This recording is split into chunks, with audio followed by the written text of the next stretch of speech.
Alors, bon, pour ceux qui ne sont pas habitués, le principe c'est de se dire, lorsque je dois formuler un aliment, la chose la plus importante c'est ce qui figure en bas. C'est de minimiser le coût de cet aliment.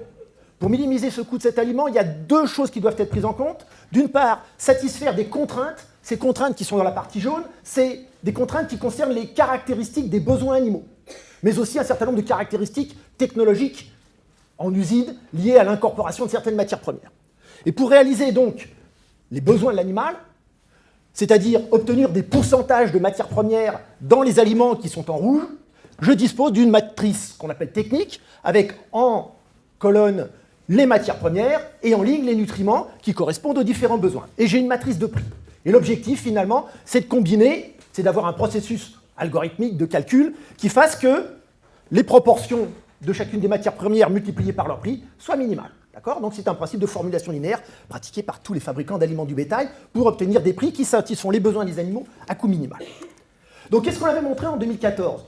On avait montré que sur Hermesia et sur mouche domestique, sur des formulations poules pondeuses, poulet croissance, crevettes tigrées et dorades, on avait montré, en prenant les chiffres en rouge, que le prix d'intérêt, c'est-à-dire le prix à partir duquel une matière première peut rentrer dans l'alimentation animale, pour ces différentes farines d'insectes, se situait aux alentours de 600 €.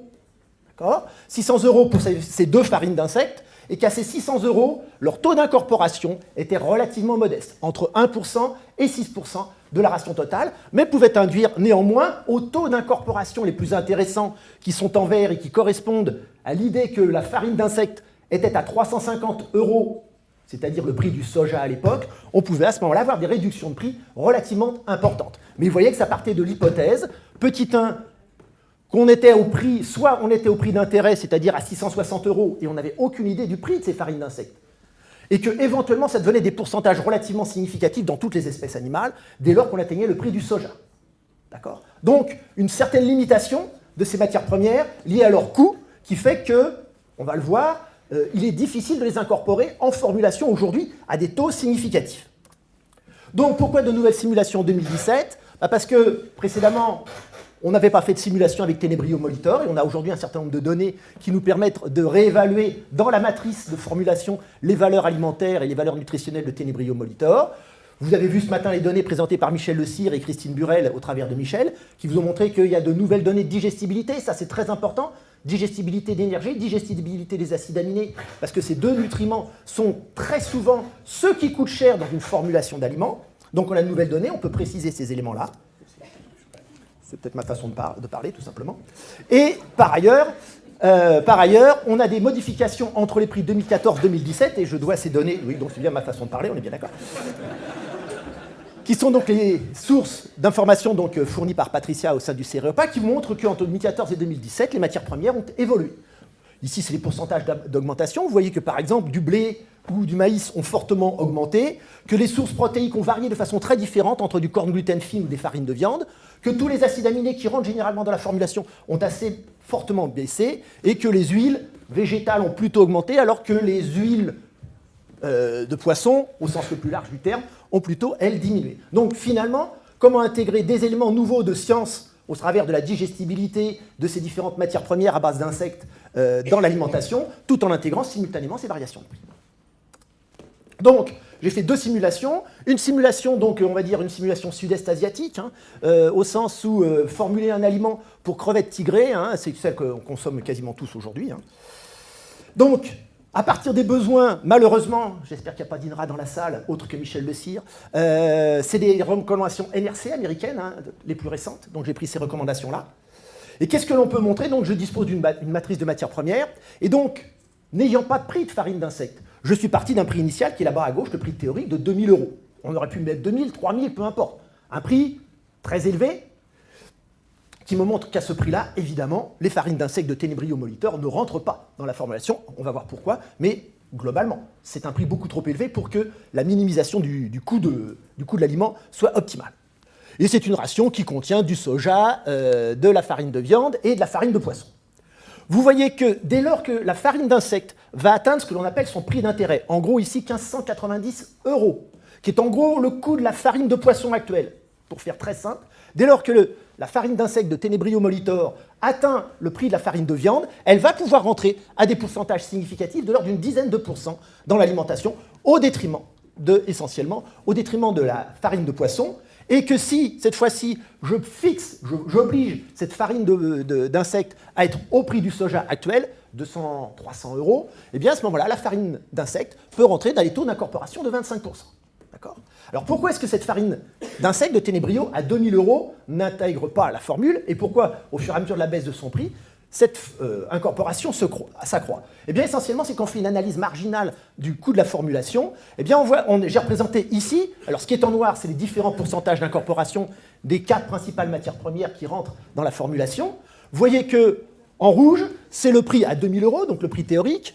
En orange, c'est le prix lorsque la farine d'insecte va atteindre le prix de la farine de poisson, et en vert, c'est quand elle va atteindre le prix de soja. Donc c'est de la prospective. Patricia dit que la prospective ne sert à rien, mais on est bien obligé de travailler sur un certain nombre de scénarios.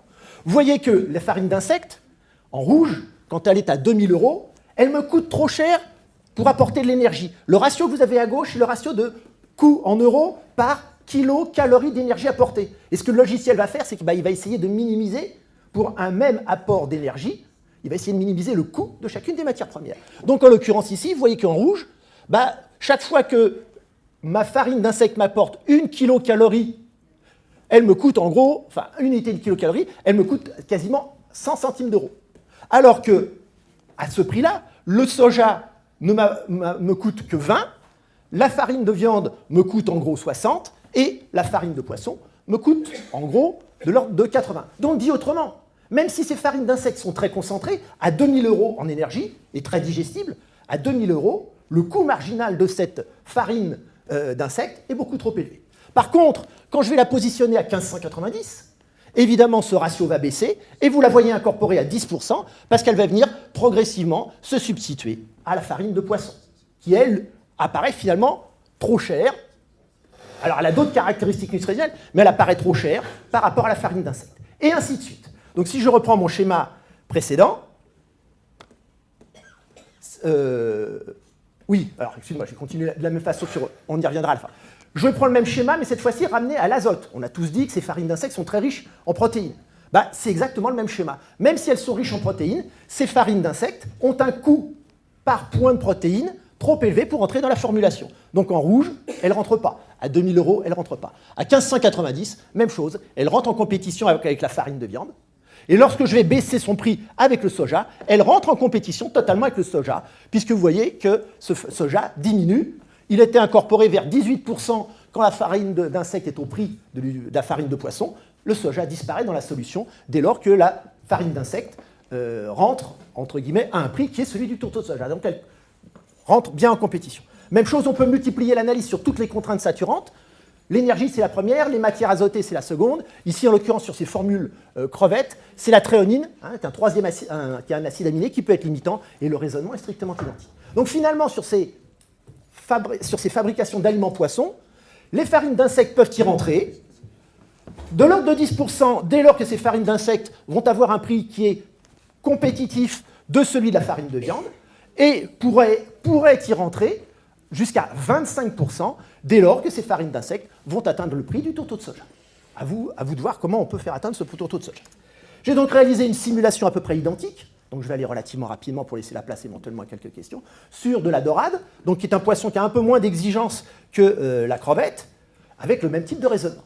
Vous voyez que dans le cas ici, donc, on se retrouve finalement avec la même solution, avec les mêmes codages, entre guillemets, donc la farine d'insecte est en jaune, à 2000 euros, la farine d'insecte ne rentre pas du tout. Dès lors que je vais abaisser son prix de simulation à 800 euros, c'est-à-dire son prix d'intérêt, la farine d'insecte va rentrer à un relativement faible pourcentage de l'ordre de 9%. Et elle va venir se substituer à quoi? Elle va venir essentiellement se substituer à la farine de viande.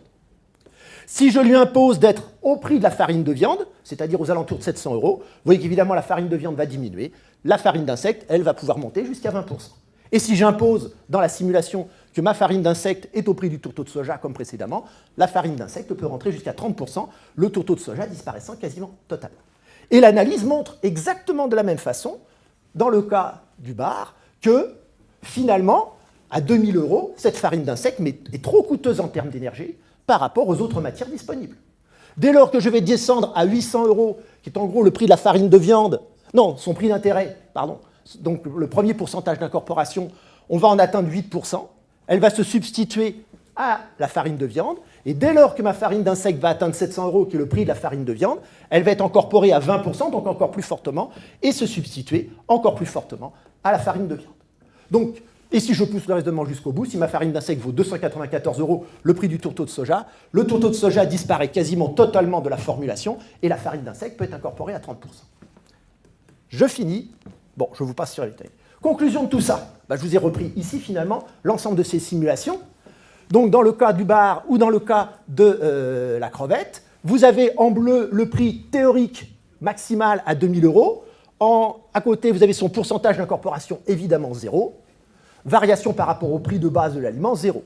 Dès lors que vous êtes dans la plage en rouge, c'est-à-dire dans la plage de prix d'intérêt, de compétition de la matière première, soit avec la farine de viande, soit avec la farine de poisson, suivant la formulation, vous pouvez avoir des incorporations qui vont entre 8, 10, voire 20% de farine d'insecte dans la formulation. Dit autrement, par rapport à la question qui était posée tout à l'heure, il est clair que si les farines d'insectes, je trouve une valorisation aux alentours de 700 € la tonne, elles vont rentrer en compétition avec des farines de poisson.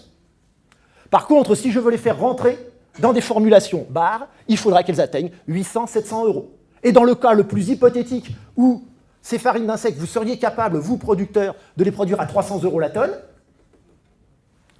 on pourrait incorporer des teneurs aux alentours de 30%, qui auraient des conséquences sur le coût de formulation entre moins 25 et moins 30% du coût total de l'aliment. Donc, conclusion générale par rapport à ça, soit vous trouvez des moyens très importants pour démultiplier la production de farine d'insectes. Je vous rappelle le chiffre très important de Patricia tout à l'heure. On a besoin de 100 millions de tonnes de soja. À l'heure 2025, on produira au mieux 1,4 million de tonnes de farine d'insectes. On se reverra en 2025 peut-être. On verra si son scénario est crédible. Mais c'est des quantités quand même qui sont relativement minoritaires en proportion. Donc, il y a la nécessité de produire ces farines d'insectes sur des échelles beaucoup plus importantes, avec des moyens qui ont été vus hier dans la session 1, soit, alternative, on trouve un moyen d'affecter à ces farines d'insectes un partage de la valeur sur d'autres produits de haute valeur biologique, des lipides, des effets peptidiques, à vous de voir, auquel cas, là, on peut répartir le coût total de la production de farine d'insectes sur une partie de la valeur ajoutée sur d'autres produits.